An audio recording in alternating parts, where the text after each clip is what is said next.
Hello everyone, কেমন আছো তোমরা? আশা করছি সবাই ভালো আছে আর আমিও ভীষণ ভালো আছি।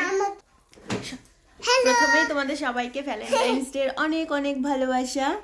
তো আজকে তো শুক্রবার, সবাই জানো ভ্যালেন্টাইন্স ডে 14 তারিখ শুক্রবার। তো আমার বর না জানো সকাল সকাল ডিউটিতে চলে গেছে।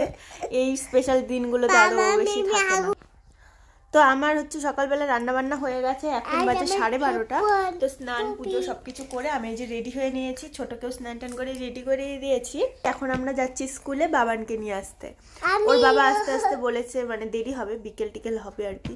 তো চলো তোমাদের সাথে নিয়ে এখন থেকে আজকের ব্লগটা স্টার্ট করছি। আই হোপ আজকের ব্লগটাও তোমাদের ভীষণ ভালো লাগবে। ছোট আজকে অনেক মার খেয়েছে, এখনো এত দুষ্টুমি করে, মানে কি বলবো। বাবান আসলে বাবানের কাছেও মার খাবে, কেননা সেটা বাবান আসার পরেই বলবো।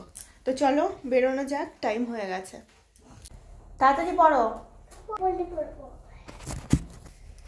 তো ছোট এই যে জুতো পরছে, আমিও জুতো পরে না। ছোট নাকটা মোছো তো, এত সর্দি, মানে নাক দিয়ে সারাক্ষণ জল পড়তেই থাকে।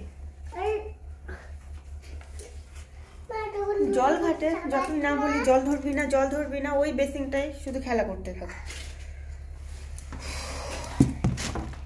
হয়ে গেল?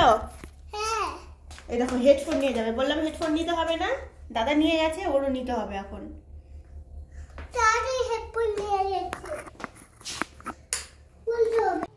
পাশাপাশি কোয়ার্টারের থেকে ছোটকে মাঝেই বলে যে থাক, মার সঙ্গে যেতে হবে না, মা একাই যাক। তো ছোট মানে কিছুতেই থাকতে চায় না, তো বাধ্য হয়ে আমাকে নিয়ে আসতেই হয়।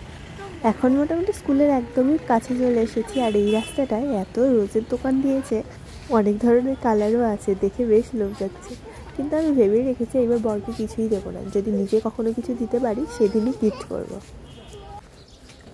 আসার সময় যে স্টেশনে পেয়ে গেলাম বড়ই, এইগুলো নিয়ে আসলাম আচার দেওয়ার জন্য, আরও নিয়ে আসতে হবে।